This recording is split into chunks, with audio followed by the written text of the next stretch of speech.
बच्चों, इसके पहले हमने क्या पढ़ा है? डार्विनवाद और लेमार्कवाद।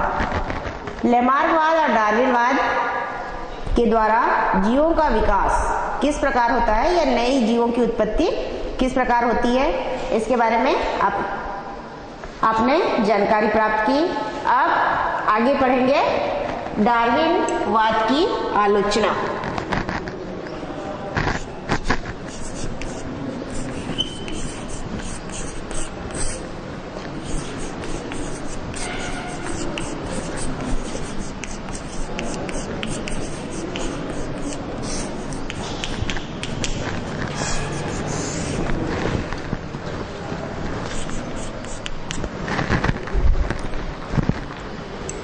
डार्विनवाद के प्रकाशन के पश्चात यह वाद इतना ज़्यादा प्रसिद्ध हो गया था कि पूरे विश्व में इसकी प्रसिद्धि फैली हुई थी और इसे अर्थात डार्विनवाद को बाइबिल के बाद दूसरा पुस्तक माना गया था।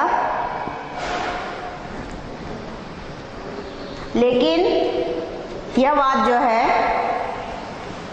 बाद में कुछ वैज्ञानिक इसका विरोध करने लगे, क्योंकि डार्विनवाद जो है कुछ बिंदुओं के आधार पे जीवों के विकास को समझाने में असफल रहा था, जिसके लिए बहुत सारी आलोचनाएं की गई इसकी।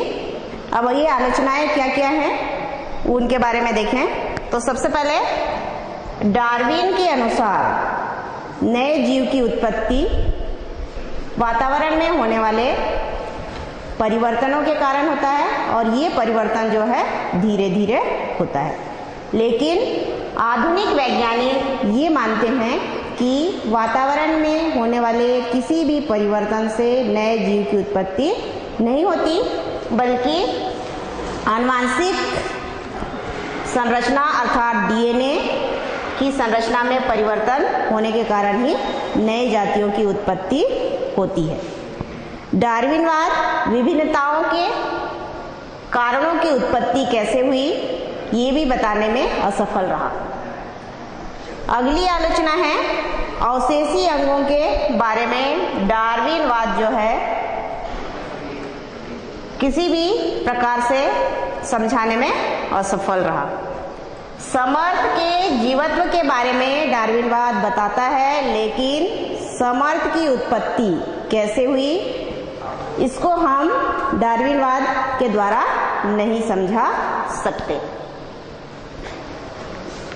इसके साथ ही साथ डार्विन लेमार्क के प्रबल आलोचक थे, फिर भी लेमार्क के द्वारा अंगों के उपयोग और अनुपयोग से संबंधित जो भी सिद्धांत है उसको मानकर अपने विकासवाद को आगे बढ़ाया, अर्थात अंगों के उपयोगिता और अनुपयोगिता को जीवों के विकास पर महत्व प्रदान किया।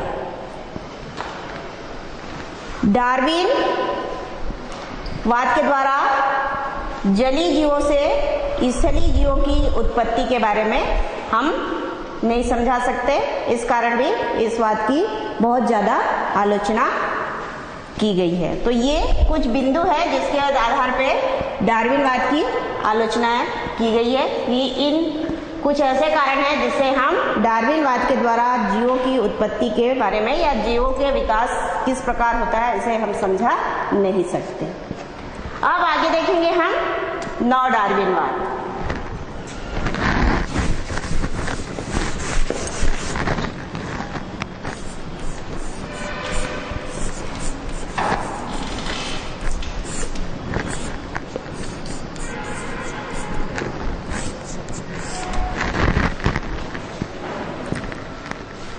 नव डार्विनवाद का प्रकाशन हुआ था 1859 में और ये जो है प्रकाशन के लगभग 40 वर्ष तक अर्थात 20वीं सदी के आरंभ में बहुत ज़्यादा प्रसिद्ध था, क्योंकि उसके द्वारा जीवों के विकास किस प्रकार होती है उसे अच्छे से समझाया जा रहा था। लेकिन सन 1901 में मेंडल के नियमों का फिर से खोज किया गया या पुनः खोज की गई। सेरमार्क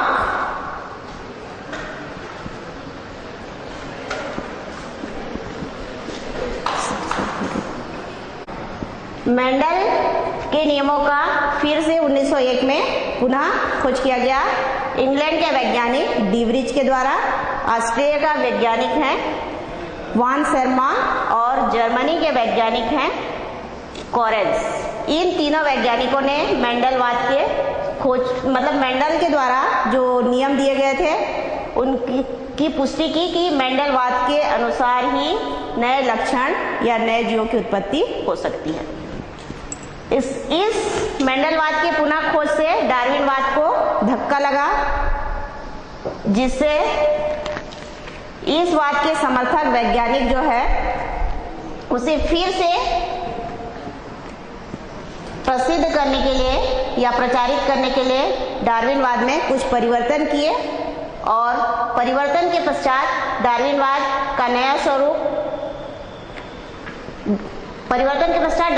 को नया स्वरूप मिला, जिसे हम नव डार्विनवाद कहते हैं। और नव डार्विनवाद के प्रतिपादक जो व्यक्ति थे वे थे अगस्त बिजमैन। अगस्त बिजमैन के द्वारा नव डार्विनवाद को पुनः प्रतिस्थापित या प्रतिपादन करने के पश्चात इसे विभिन्न वैज्ञानिक जैसे कि मेयर, हेक्सले, हेल्डाने आदि के द्वारा भी इनके द्वारा दिए गए सुझावों का समर्थन किया। नव डार्विनवाद के अनुसार जीवों का विकास या किसी जाति के विकास पर किसी एक कारक का प्रभाव नहीं पड़ता, बल्कि कई ऐसे कारक हैं या बहुत सारे कारकों का संयुक्त प्रभाव पड़ता है। इन कारकों के बीच में पारस्परिक क्रिया होती है, जिसके फलस्वरूप नई जातियों की उत्पत्ति होती है। और ये कारक जो है निम्न प्रकार के होते हैं। पहला है इसमें उत्परिवर्तन,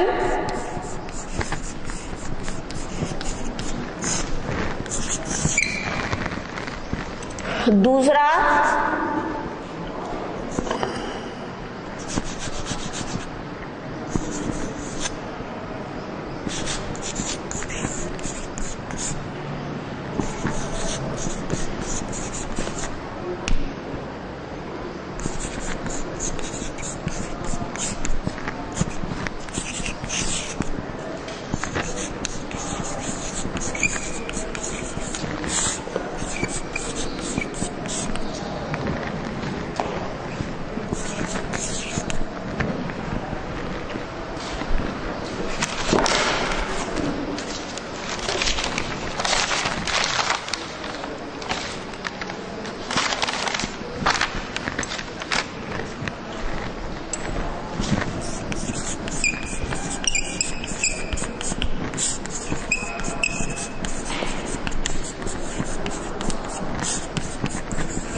कुछ बिंदुएं हैं जिसके आधार पर हम नए जीवों की उत्पत्ति को नव डार्विनवाद के आधार पर समझा सकते हैं। तो सबसे पहला जो कारक जीवों के विकास पर प्रभाव डालता है वो है उत्परिवर्तन। उत्परिवर्तन किसे कहते हैं?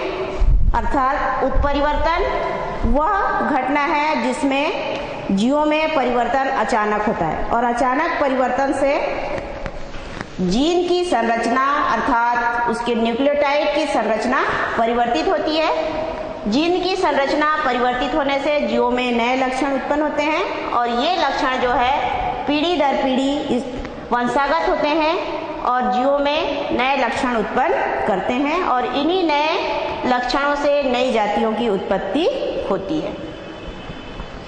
दूसरा है आपका गुणसूत्र की संरचना तथा संख्या में परिवर्तन। जब कोशिका विभाजन होता है तो उस समय गुणसूत्रों का अनियमित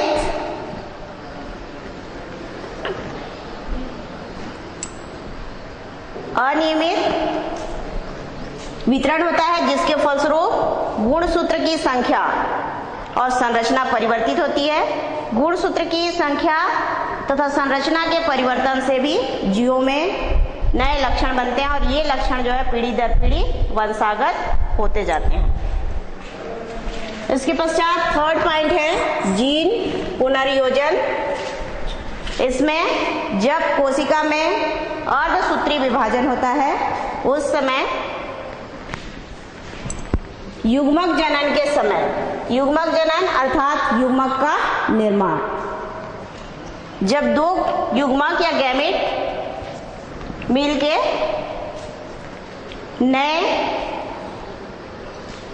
युग्मनज का निर्माण करते हैं उस समय जीन का आदान प्रदान होता है। अर्थात दो अलग अलग जीव जैसे कि माता पिता हैं, इन दोनों माता पिता के गुणसूत्रों के बीच जो जीन खंड होते हैं उनका आदान प्रदान होता है, जिससे नए जीवों की उत्पत्ति होती है। अगला है प्राकृतिक वरण। प्राकृतिक वरण में ये कहा गया है कि जीवों पर जीव जो है वातावरण के अनुसार अपने आप को परिवर्तित करते हैं और जीवित रहते हैं। अर्थात जो जीव अपने आप को वातावरण के अनुकूल कर लेता है वही जीवित रहता है, अर्थात प्रकृति जो है उसका चुनाव करता है, इसलिए इसको प्राकृतिक वरण या समर्थ का जीवत्व भी कहा जाता है। और प्रकृति में होने वाले परिवर्तनों से अनुकूलित करते समय जीवों में कुछ नए लक्षण बनते हैं और ये लक्षण जो है पीढ़ी दर पीढ़ी स्थानांतरित होते हैं। अगला है जनन पृथक्करण। जनन पृथक्करण में एक ही जाति के जीव भौगोलिक दशाओं के कारण कभी कभी आपस में जनन संबंध जो है स्थापित नहीं कर पाते, जिसके कारण उनके जीन विनिमय में असमानता उत्पन्न होती है और यह कारक नए जीवों की उत्पत्ति या नए लक्षणों की उत्पत्ति के लिए जिम्मेदार होती है।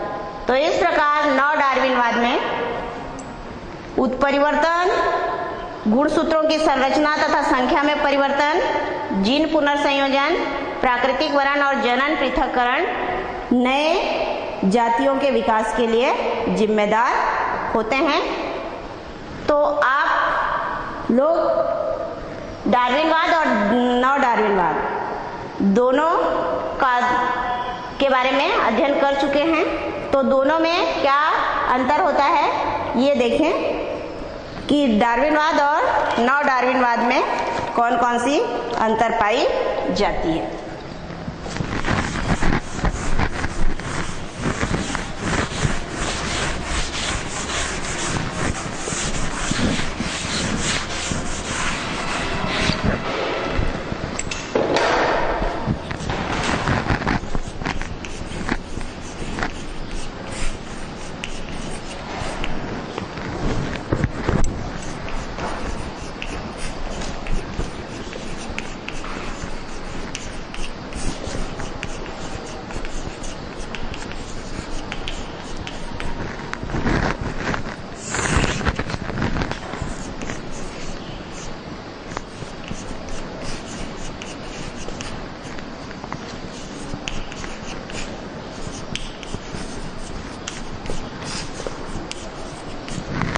डार्विनवाद और नव डार्विनवाद में पहला अंतर है, डार्विनवाद में किसी जीव की उत्पत्ति या नए जीवों के विकास के लिए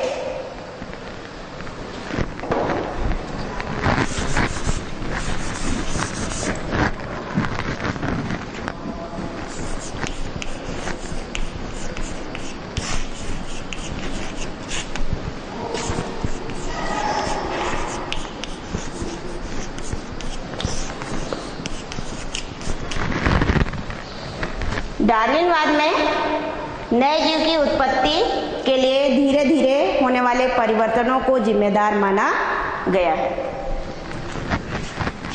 वातावरण में जो धीमा परिवर्तन होता है और इस परिवर्तन के कारण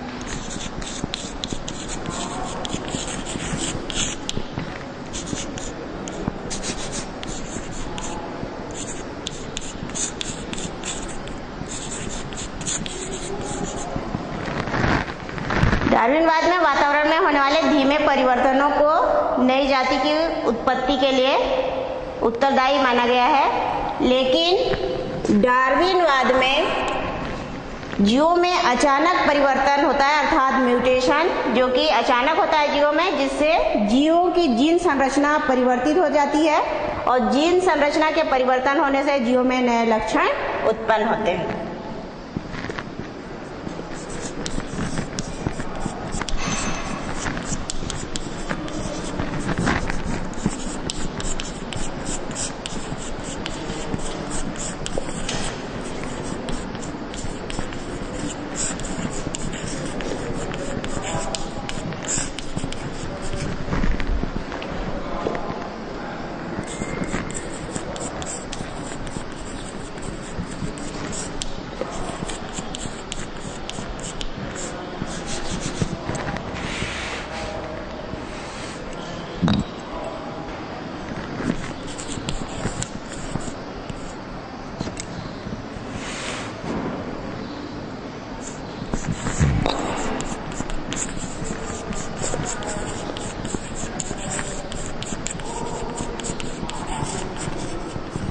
तो जीवों में अचानक परिवर्तन होता है, जिससे जीन संरचना परिवर्तित होने से नए लक्षण बनते हैं और उन नए लक्षणों के फलस्वरूप नए जीवों की उत्पत्ति होती है।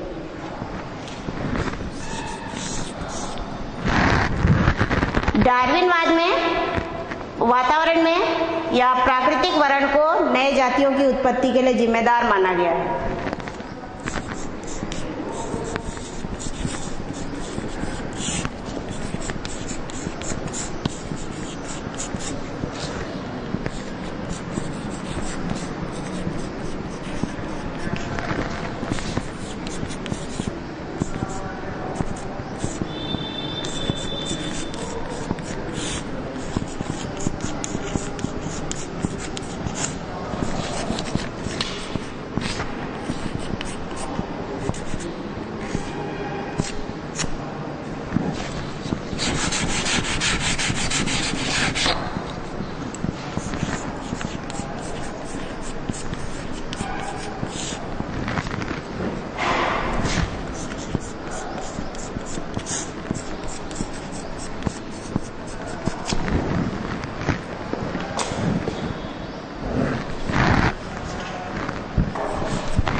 जबकि नव डार्विनवाद में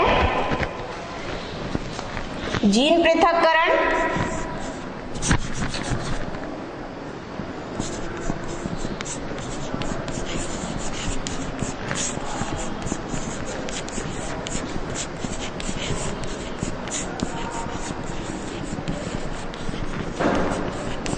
उत्परिवर्तन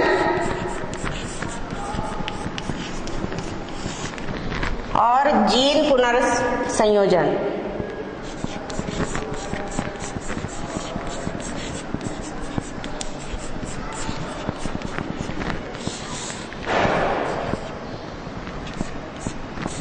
जीन पुनर्संयोजन को नई जातियों की उत्पत्ति के लिए जिम्मेदार माना गया है।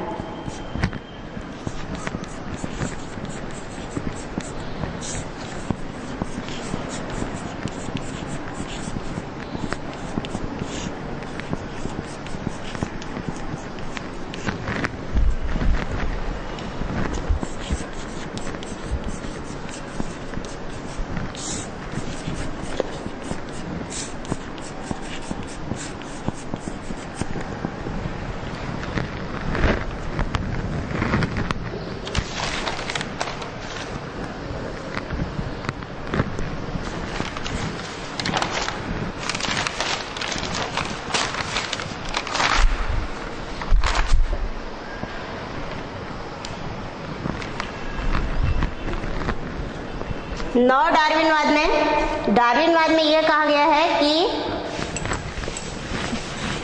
जो वातावरण में होने वाले परिवर्तन के फलस्वरूप जो विभिन्नताएं उत्पन्न होती हैं वो वंशागत होती हैं और नए जीवों की उत्पत्ति के लिए विभिन्नता जो है उत्तरदायी होती है।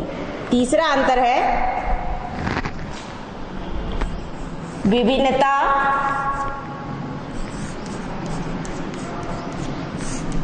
एक पीढ़ी से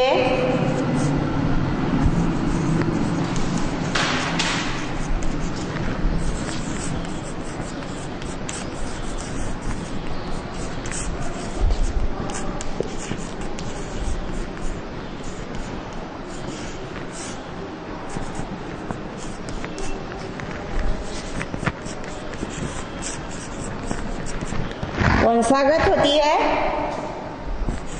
जिसके फलस्वरूप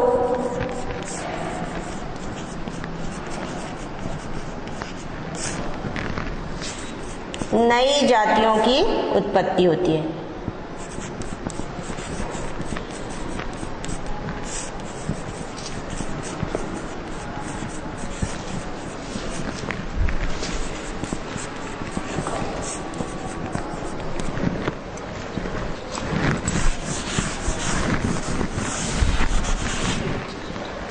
नव डार्विन में नई जातियों के लिए उत्तरदायी कारक होते हैं डार्विन जीन पृथक्करण, उत्परिवर्तन आदि, जिससे जीवों में नए लक्षण होते हैं, या फिर जीन पृथक्करण,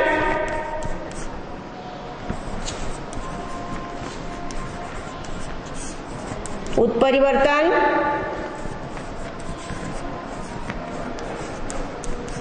के फलस्वरूप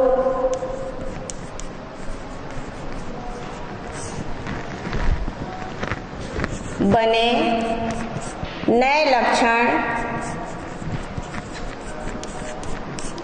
नए जीवों की उत्पत्ति के लिए नए लक्षण नए जीवों की उत्पत्ति के लिए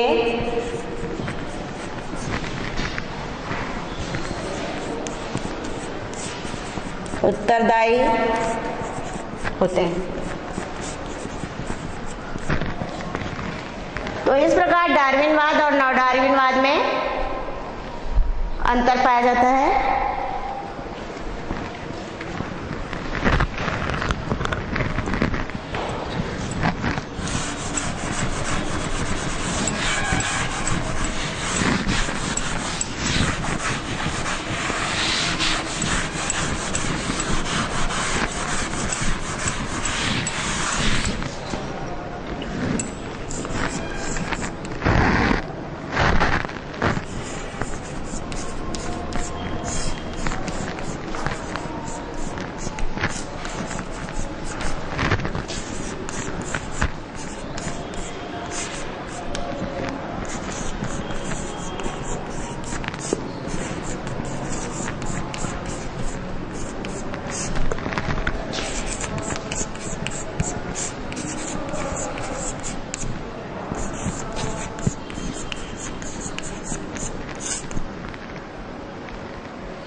विभिन्नताओं से उत्पन्न लक्षण वंशागत होते हैं, अर्थात एक पीढ़ी से दूसरी पीढ़ी में स्थानांतरित होते हैं, जिससे नए जीवों की उत्पत्ति होती है।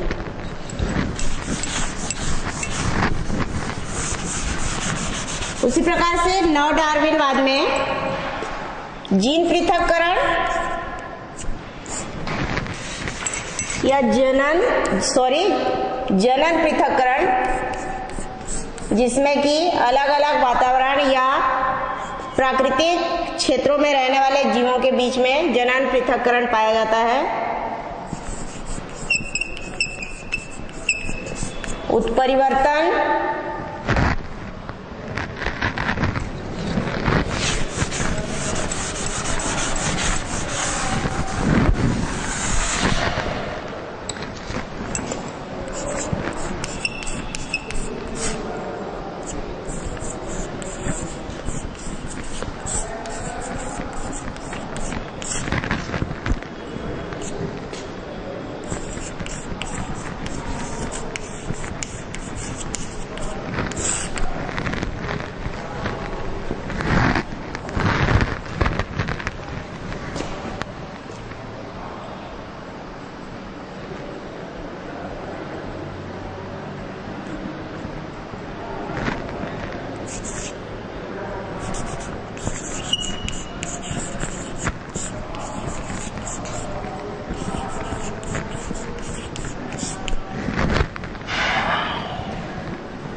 नव डार्विनवाद में जनन पृथक्करण, उत्परिवर्तन आदि के कारण जो नए लक्षण बनते हैं, उन लक्षणों से नई जाति की विकास होती है। तो इस प्रकार हमने डार्विनवाद, नव डार्विनवाद में क्या अंतर होता है ये भी जान चुके हैं। तो बच्चों बताइए कि लेमार्कवाद को प्रतिपादित करने वाले वैज्ञानिक का नाम क्या है? ठीक है, लेमार्कवाद को प्रतिपादित करने वाले वैज्ञानिक का नाम है जीन बैप्टिस्ट डी लेमार्क। उसी प्रकार से डार्विनवाद को एक और नाम से जाना जाता है,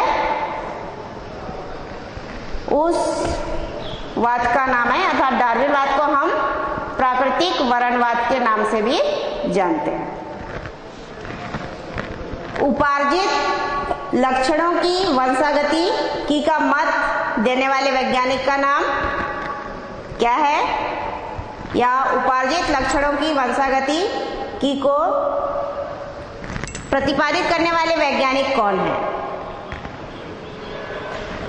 तो उपार्जित लक्षणों की वंशागति को प्रतिपादित करने वाले वैज्ञानिक का नाम है लेमार्क।